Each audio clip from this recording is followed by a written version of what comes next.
사실은 이 간증이 뭐 자주 이렇게 나오는 간증은 아니고 이렇게 우연치 않게 오늘 이렇게 간증을 하게 돼서 간증을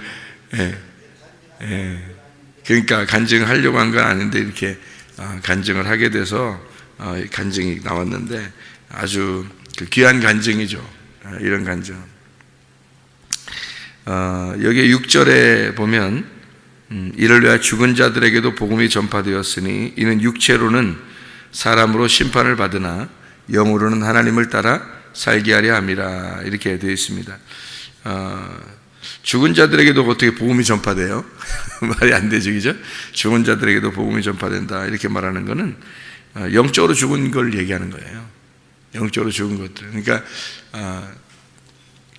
이게 아직 씨를 받지 못한 사람들에게 그 씨를 받게 해서 복음을 전파한다 그런 말이고, 육체로는 사람으로 심판을 받으나 영으로는 하나님을 따라 살게 하려 함이라 이렇게 했어요. 이게 육과 영을 이렇게 나눈 거죠. 육으로는 땅에서 사는데 영으로는 하나님을 따라 사는 것이다 이렇게 하는 거죠. 그러니까 육은 땅에서 사는 거고 영은 하나님을 따라 사는 것이다.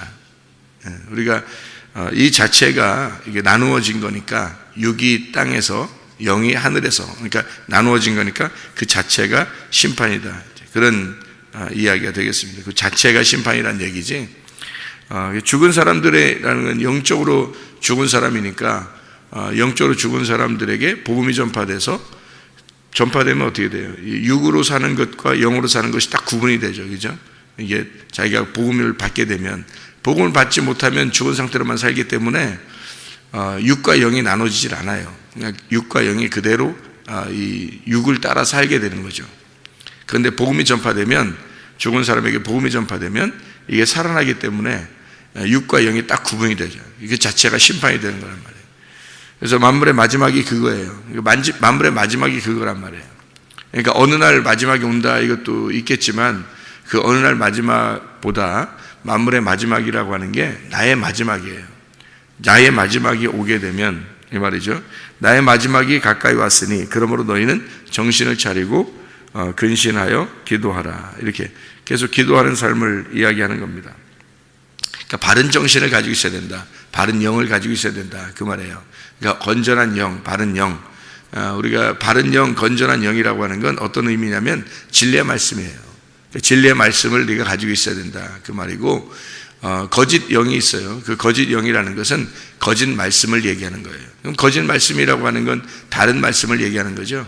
그래서 진리의 말씀, 바른 말씀이라는 것하고 거짓 말씀, 바르지 않은 말씀, 다른 복음 이런 얘기예요.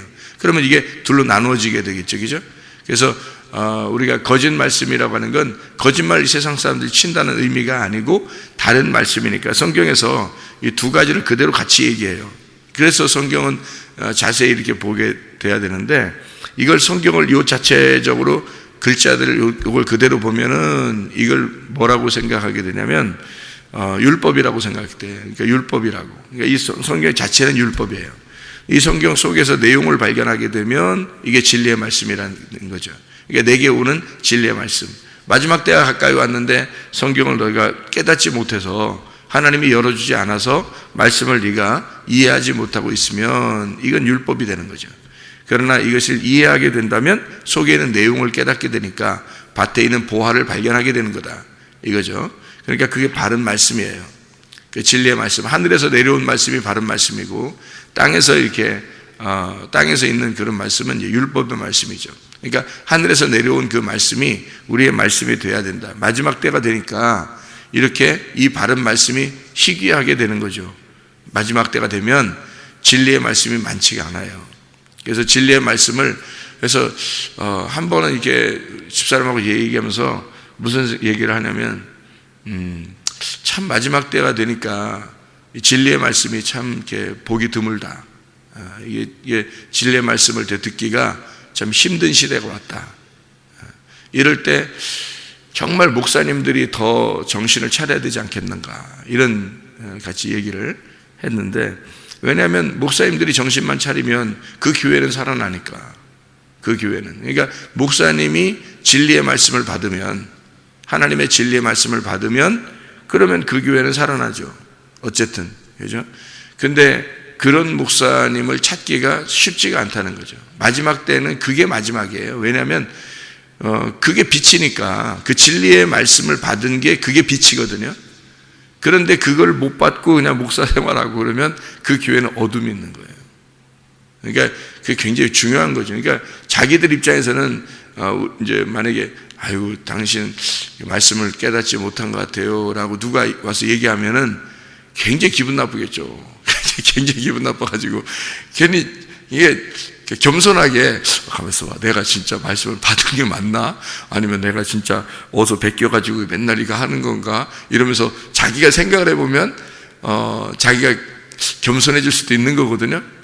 내가 진짜 말씀을 진짜 내가 몸부림쳐야 되겠구나, 내가 하나님 그 말씀을 받아야 되겠구나, 뭐 이렇게 하면 겸손해지겠는데, 그게 아니고 뭐 기분 나빠한다는 거죠. 그렇게 하면, 그죠? 기분 나빠가지고 이거 뭐 나한테 뭐라고 하는 거야? 뭐 내가 나 목사 이거 목사인데 내가 그래도 나한테 뭐라고 이거 뭐 하는 거야 이거 이러면서 생각을 하게 되면 그 진짜 답이 없거든요. 그건 진짜 답이 없습니다. 그러니까 옛날에 뭐 얼마나 저도 많이 배우고 열심히 했겠어요. 그런데 그게 전혀 다른 말씀이더라니까요. 전혀 다른 말씀이에요. 진리의 말씀이라는 건 하나님이 주시는 게 있어요, 진짜로. 그래서 하나님 주시는 말씀이 있는데 그거를 간직하고 있어야지. 그게 목사지, 그죠? 그게 있는 사람이 있어요. 그러니까 그게 간직하고 있으면 그게 등불이에요. 그게 등불. 그 말씀이 등불이거든요. 그러면 사람들이 볼 때 그 말씀을 보면서 그게 등불이 되는 건데, 그러면 이제 그 빛 가운데 찾아 나오게 되는 거고, 사람들이 그러면 이제 구원을 얻을 수가 있는 거죠. 그런데 그 진리의 말씀이 없다 그러면 자기가 목사들이 자기를 잘 점검해 보면 알아요. 자기가 점검해 보면 진짜 중요하게 진짜 잘 점검해 봐야 돼. 진짜 그냥 대충 점검하면 몰라. 자기가 다 목사인 줄 알아. 그냥 자기가 다 하나님이 부르신 줄 알고 하나님이 다 그냥 그러는 줄 아는데 잘 점검해 봐야 돼. 진짜 잘 점검해 봐야 돼. 자기가 등불이 있나 없나, 진리의 말씀을 진짜 받고 있나 안 받고 있나를 진짜 잘 점검해 봐야 돼. 그러면 알아요. 그러면 안 그런 것 같다 그러면 진짜 말씀을 받기 위해서 몸부림쳐야 돼요. 예, 진짜 죽기를 각오하고 말씀 받아야 돼요. 그렇지 않은 건 마지막 때에 등불이 아니고 꺼져가는 등불, 그리고 어둠을 밝히는 거예요. 그러니까 소경을 인도하는 거죠. 예, 그러면 이제 그 교회는 이제 끝났다고 봐야 돼. 그냥 소경을 인도하는 교회는 그냥 끝났다고 봐야 돼. 만물의 마지막에 가까우면 정신 차리고 기도하는 이런 게 문제가 아니야. 끝났다고 봐야 돼. 그러니까 그렇게 진리의 말씀이 중요한 거예요. 빛이라고 하는 게 그렇게 중요한 거예요. 주님의 말씀, 주님의 빛이라는 건 우리 빛이 아니거든요. 우리가 빛을 나타낸다고 막 노력해봐야 되는 게 아니고 하나님의 빛이라는 게 있어요. 진리의 빛, 그 말씀을 받아야 된다. 그게 빛이라는 거예요. 그 정신을 마지막이 다 가까웠으니까 너희는 정신을 차리고 근신하여 기도하라, 이렇게 이야기됐습니다. 우리의 영이 건전한 영, 진리의 영, 하나님의 마음, 하나님의 말씀을 받은 게 있어야 된다. 그것을 가지고 기도해야 된다, 이 말입니다. 만물의 마지막에 가까웠으니까 그걸 가지고 기도해야 된다. 그냥 되나 안 되나 기도하는 게 아니란 말이에요. 말씀을 깨닫고 기도해야 된다, 이런 의미예요. 이게 그렇게 되면 이게 육과 영으로 딱 나누어져서 영의 삶이 무엇인지 육의 삶이 무엇인지를 구분하게 되는 거예요. 그걸 구분하는 게 내 속에서 심판이 이루어지는 겁니다. 내 속에서 먼저 심판이 이루어지고, 그리고 영의 삶을 따라 내 영이 진짜 진리의 영으로 기도하면서 살아야 된다, 이 말이에요. 진리의 말씀으로 기도하며 살아야 된다. 마지막이 가까웠으니까 우리가 그렇게 살아야 된다, 이런 이야기거든요. 그래서 우리 어머니도 이렇게 가만히 보면은 이게 말씀으로 살려고 굉장히 살아요. 말씀으로 살려고. 그러니까 어쨌든 하나님과 이렇게 동행하려고, 하나님과 교통하려고 굉장히 살아요. 그러니까 옛날에 그런 그 처녀 때부터 그런 그 헌신, 하나님께 대한 그 헌신을 했기 때문에 자기 자신을 들여서 헌신을 했는데, 그렇게 이제 그런 그 옛날 그 어머니 다닌 그 신학교의 그 출신들이 지금 다 우리나라 한국의 그 기도원들을 다 했어요. 지금 기도원들 출신들이 다 거기에 나온 사람들이에요. 그래서 그 신학을 했기 때문에요. 이건 뭐 굉장하죠. 다 그냥 그 사람들 결혼 안 하고 혼자 살면서 기도원을 만들어 가서 진짜 산에서 기도하는 그런 사람들을 이렇게 만들어내는 그런 신학교를 졸업했으니까 굉장하죠. 그때 그 사람들에 의해서 기도원들이 세워지고 그때 그 기도원 운동을 통해서 우리나라가 기독교가 부흥한 겁니다. 사실은요. 사람들이 교회들마다 옛날에는 다 그 기도원으로 모였잖아요. 기도원으로 모여서 기도하고 막 부르짖고 기도하고 그랬거든요. 우리 한국이. 지금은 뭐 기도원 사람들이 안 간다 그래요. 잘. 기도원들도 잘 안 가고 기도도 별로 안 해요. 그 말은 기도가 식었다는 얘기예요. 깨어 기도하는 사람들이 많지 않다는 얘기예요. 지금은요 기도 별로 안 합니다. 그러면 이제 교회에서라도 그걸 해야 되거든요. 교회에서 날마다 기도하는 모임을 갖고 날마다 아침 저녁으로 이렇게 기도하고 해야 되는데 또 그렇지도 않아요. 그러니까 이게 지금은 마지막 때 아주 교회들이 등불이 되지 못하는 시대, 그러니까 교회가 불이 꺼져가는 시대다. 빛을 잃어가는 시대. 그러면 누가 소경된 자가 아니면 어두워진 자가 어떤 빛을 보고 따라오겠어요?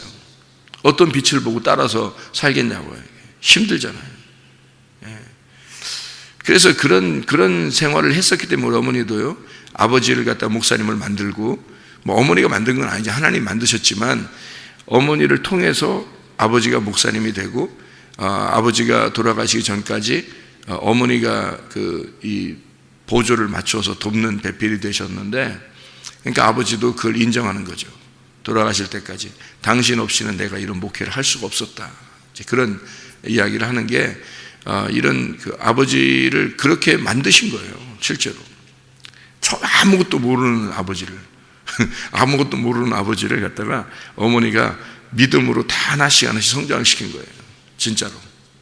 그래서 목사님을 만들었고, 그거를 이제 바라보면서 목사님이라는 목사님을 바라보는 거, 제가 어릴 때부터는 이제 아버지를 이제 바라보면서 자라난 거죠. 그렇게 사시는 아버지를 보면서 전적으로 하나님만 위해서 사시는 그 아버지를 보면서 저는 이제 자라나게 된 거죠. 이렇게 자라나면서 내가 목사가 돼야지 이렇게 하게 된 거예요. 그랬더니 이제 하나님이 그 대를 이어서 그냥 목사를 만들지 않고 보니까 불쌍하니까 그냥 막 아버지를 따라서 이렇게 목사하려고 하는 그리고 아버지 또 돌아가시니까 그냥 막 나는 성공해야지, 더 큰 목사가 돼야지, 막 이런 그 욕심을 가지고 하니까 얼마나 불쌍하겠어요. 하나님 날 볼 때 안타깝고 치근하고 저를 볼 때, 야, 그게 뭐라고 그걸 그렇게 하냐 이러면서 얼마나 날 치근하게 보겠어요, 하나님이. 그래서 불쌍한 나를 다시 이렇게 세우면서 하나님의 말씀을 깨닫게 해주시는 그런 은혜를 베풀어 주셨어요. 그러니까 이 말씀을 받으니까 지금 이제 돌아와서 생각을 해보니까 내가 얼마나 어리석었던가 이런 생각이 들고, 이게 내 마음을 다 내려놓게 되고, 이제 뭐 죽을 위기에 있었으니까 그런 걸 다 겪으면서 또 모든 어려움, 풍파, 고통, 막 그냥 그 분노, 막 그냥 내 속에 이런 어떤 괴로움, 이런 것들을 다 겪으니까 말이에요. 그냥 솔직히 다 그냥 내려놔도 되겠더라고. 내가 가지고 있는 게 아무것도 아니더라고. 그래서 다 내려놓고 이제 주님의 그 빛만, 그 주님의 그 진리의 말씀만 내가 딱 붙으니까 이건 세상에 살 것 같은 거예요. 이게 진짜인 거야. 야, 이런 말씀이 있구나. 이런 말씀이 있구나. 그래서 그 말씀만 붙들고 이렇게 살려고 이 건전한 말씀, 건전한 영, 하나님의 그 진리의 영, 그 말씀을 가지고 너희가 근신하여 깨어 기도하라. 그렇게 됐거든요. 그러니까 그 말씀, 마지막 때가 됐는데 요걸 딱 붙으니까 세상에 이런 말씀이 있는데 이 말씀을 받지 못한 사람들은 어떡할까? 걱정된다. 그래서 이 빛으로 우리 교회는 이 진리의 말씀으로, 이 빛으로 인도해야 되겠구나. 하나님께서 인도하시고 있구나. 제가 무수하게 느껴요. 왜냐하면 하나님이 인도하신다는 사실을 제가 왜 느끼냐면요, 분명히 내가 준비한 말씀이 아닌데, 그때 적소에 딱 맞는 말씀들을 하나님이 주시더라는 거예요. 하나님이 그걸 인도한다는, 그 말씀으로 이 사람들을 인도하고 있구나라는 걸 제가 깨달으니까, 야, 교회는 내가 하는 게 아니구나. 하나님이 이끌어가는구나. 주님의 교회라 그러더니 주님이 주인 되셔서 자기가 말하고, 자기가 그 푸른 초장으로 인도하고, 자기의 그 양식으로 이 백성들을 인도하고 있구나. 그거를 깨닫는 거예요. 그러니까 어떨 때는 쉬워요. 너무 편한 거야. 세상에 내가 이렇게 편해도 되나? 이런 생각. 그러니까 노는 거 아니에요. 저는 놀질 않습니다. 거의 많이 놀질 않고 성경을 보고 그러거든요. 주로 성경 연구하고 기도하고 성경 보고 그냥 사람들하고 교회 와서 있고 그러는데, 근데 너무 편한 거예요. 목회라는 게 이렇게 편한 건가? 이렇게 생각되는 거죠. 왜냐하면 예수님이 이끌어가니까, 예수님이 말씀하시고 예수님이 이끌어가니까 그걸 제가 보는 거거든요. 저도. 그러니까 예수님이 말씀하시고 예수님이 이끌어가니까 저도 그걸 보는 거예요. 그러니까 쉬운 거죠. 너무 쉬운 거지.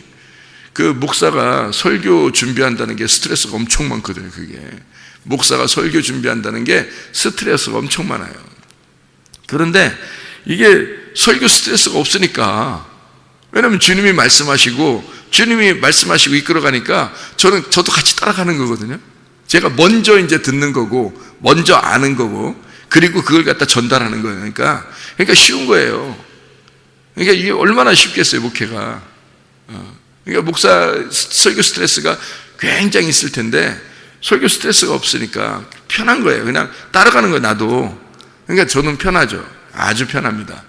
이런 게 이제 어떻게 해서 이루어졌는가 봤더니, 어머니의 영향, 어머니의 그 기도의 영향, 그리고 아버지가 그렇게 그 말씀을, 시간이 얼마나, 시한부 인생을 사셨으니까, 아버지가 이 시한부 인생을 사시면서 목회 생활을 했으니까 그 설교에 대한 그 집중력, 그리고 신방, 그러면서 그 말씀에 대한 어떤 그 애절함이 아버지가 굉장히 많이 있었다고요. 그 말씀에 대한, 그러니까 신앙생활을 늦게 시작했고, 어머니보다 늦게 시작했고, 그리고 목회를 시한부 인생을 살면서 목회 생활을 했기 때문에 얼마나 애절했겠어요. 그 말씀에 대한 애절함이 굉장히 있어요. 저는 그걸 많이 봤기 때문에요. 설교에 대한 부담이, 목사가 되면 설교에 대한 부담이 굉장히 있겠구나 생각을 해서 설교에 대한 준비를 엄청나게 했어요. 제가 설교에 대한 준비를 옛날부터, 그러니까 젊을 때부터 계속 설교 준비를 해왔어요. 그래서 옛날 설교 준비한 것도 책이 몇 권이에요. 이렇게 공책이 몇 권이고 엄청 많아요. 그렇게 했는데 하나님의 말씀을 이제 또 받게 되죠. 그러니까 제가 이 성경, 그러니까 우리 다른 사람들에게 생각해 보면 저만큼 이걸 연구해서 이걸 준비한 사람이 많지 않으니까, 그런 사람들에게 하나님이 갑자기 말씀을 탁 줘가지고 하실까라는 생각도 들어요. 왜냐하면 저는 그런 율법 안에서의 삶을 오래 살았어요. 그런 율법 안에서의 삶을 오랫동안 살았기 때문에 그렇게 이렇게 율법을 오랫동안 사는 사람이 많지가 않아요. 실제로 우리나라 안에서도 내가 아마 모르면 몰라도, 진짜 내가 아마 모르면 몰라도 사람들 그렇게 한 사람이 많지 않을 거예요. 우리나라 전체에서도. 그러니까 이게 말씀이 딱 오니까요, 진리의 말씀이 딱 오니까 이게 확 열려버리는 거예요. 그냥 이게 한 번에 딱 열려버리더라고요. 이게. 그래서 야, 이런 거였구나. 그러면서도 지금도 계속해서 그 진리의 말씀을 캐냅니다. 그 보화를 캐내고 그러는데요, 이게 너무너무 귀한 거죠. 그래서 너무 귀한 거예요. 그리고 쉽고, 하나님 말씀이라는 게 이렇게 어려운 게 아니었구나. 하나님 말씀이 쉬운 건데 이거를 쉽게 깨닫지를 못하는 것은 그만큼 율법적으로 살아보지 못했잖아요. 사람들이 율법적으로 이걸 성경을 많이 해보지 않았단 말이에요. 연구를 안 했단 말이에요. 근데 저는 율법적으로 너무 오랫동안 해왔기 때문에 이게 그러면서도 잘 못 깨달았거든요. 율법적으로 오랫동안 해왔는데도 그게 잘 이해가 안 되더라고요. 이게 성경책이라는 게. 근데 이게 지금에 와서 이렇게 보니까 쉽더라고요. 이게 이런 거였구나. 이게 실타래가 이렇게 풀리기 시작하니까 쭉 풀려 나오더라는 거죠. 이게. 그래서 말씀이라는 게 이런 거였구나. 그래서 과연 이렇게 말씀을 가진 사람들이 꽤 있을까? 뭐 생각을 해봐요. 근데 거의 내가 많지 않다고 생각해요. 왜냐하면 있긴 있을 텐데 많지는 않을 거예요. 그만큼 율법 안에서 말씀을 해본 사람이 이만큼, 제가 어릴 때부터 지금까지 말씀을 얼마나 많이 연구하고 이걸 했겠어요. 준비를. 그러니까 그렇게 잠을 못 자면서 해온 그 모든 것들, 그러니까 그것이 다 쓸데없다는 게 아니에요. 바울이 사울이었다가 바울 됐을 때 자기가 배설물처럼 여겼다는 게 그 말씀이거든요. 저도 배설물처럼 여겼어요. 이제는 배설물처럼 여겼는데, 배설물처럼 여겼다는 게 없어졌다는 뜻이 아니에요. 그 말이 아니라고요. 율법을 그가 그렇게 깨닫고 이게 알고 살았는데, 그게 전부인 줄 알았는데 알고 보니까 그게 배설물처럼 여겼다는 말은 보화를 발견한 거예요. 예수를 발견한 거예요. 예수를 발견했더니 이것이 없어졌다는 얘기겠어요? 아니란 말이에요. 없어진 게 아니라, 제가 옛날에 공부하고 연구하고 이렇게 혼자 준비하고 밤잠을 못 자면서 매일마다 이 말씀으로 이렇게 살았던 그것이요, 진리의 말씀이라는 예수님과 함께 이것이 싹 이게 예수님으로 적용이 되는 거예요. 이게 예수님으로 다 바뀌어버리는 거예요.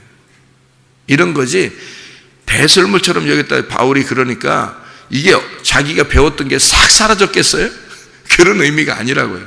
그걸 다 가지고 예수님을 만난 거란 말이에요. 예수님을 만났더니 이게 빛을 잃어버린 거야. 이게 아무것도 아니었구나. 그래서 예수라는 빛만 진짜구나. 이 빛이 진짜구나 해서 이 말씀이 다 예수로 적용이 되는 거예요. 이 말씀들이 자기가 알고 있었던 모든 말씀이 예수로 다 적용이 되니까 예수만 남는 거지. 예수라는 진리만 남는 거예요. 그러니까 이게 쓸데없는, 이게 자기가 이거는 필요한 건데 쓸데없는 것이 되는 거예요. 진리의 말씀 예수만 딱 남으니까, 예수만 비치니까 나머지는 다 어둠이 돼버린 거지. 없어졌다는 뜻이 아니고 진짜 똥처럼 여겨서 막 밟아서 없애버리고 그런 거겠냐고요. 그런 게 아니라고. 제가 보니까, 알고 보니까 옛날에 내가 했던 그 모든 과정이 사라진 게 아니더라고요. 사라진 게 아니라 있는데 예수 그리스도가 오직 빛이더라는 거예요. 그분만이 진리더라는 거예요. 그분을 설명하기 위해서 이 말씀이 있었던 거라는 거죠. 예수 그리스도를 설명하기 위해서. 그래서 이 모든 과정을 저는 이제 어머니의 영향 그리고 아버지의 영향을 통해서 제가 그렇게 살아갈 수밖에 없었던 과거가 있었어요.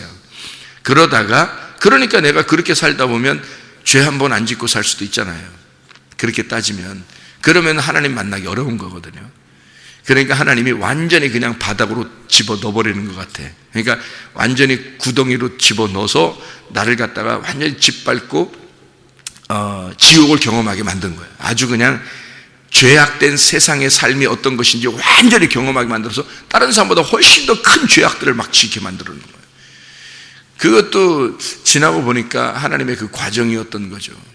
그래서 그런 상태에서 내가 도저히 살아갈 수 없는, 그 죄인으로서 살아갈 수밖에 없는 그런 나임을 발견하고, 내가 도저히 살아갈 수 없겠구나, 내가 이거 살아날 수 없겠구나, 이거는 내가 지옥 갈 수밖에 없겠구나 라고 완전히 나를 포기하고 좌절할 때, 그때도 말씀을 계속 읽었어요. 말씀을 계속 연구하고 계속 말씀을 써내려가고, 이거 연구한 거를 노트에다 쓰고 막 계속 그렇게 살았어요.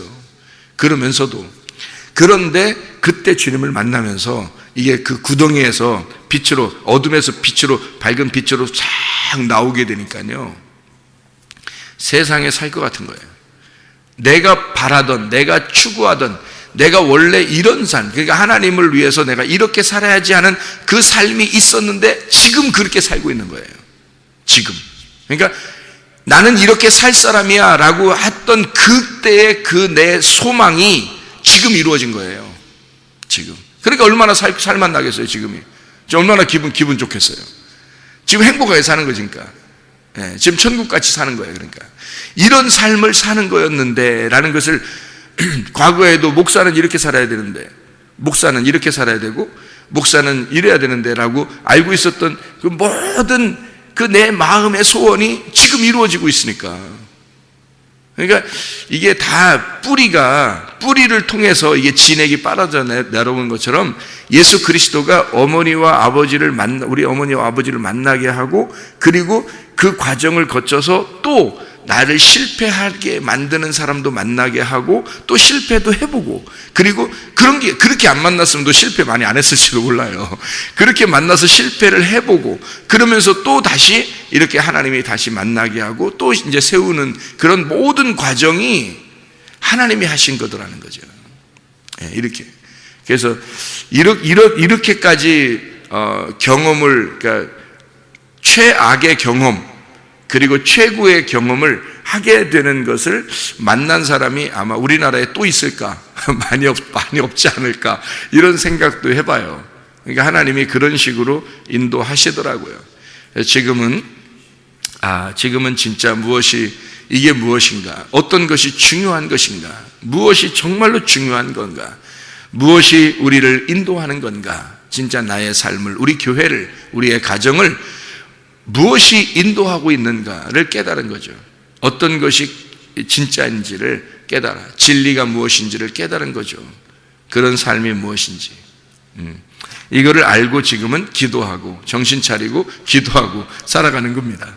만물의 마지막이 가까웠어요. 우리의 마지막이 가까우고, 우리의 이 전 세계의 모든 만물도 마지막이 가까웠어요. 이럴 때 진짜 정신 차리고 진리의 말씀 안에 빛이 무엇인지를 깨달아 그 빛 안에서 기도하고 살다가 주님 만나시기를 바랍니다. 기도하겠습니다.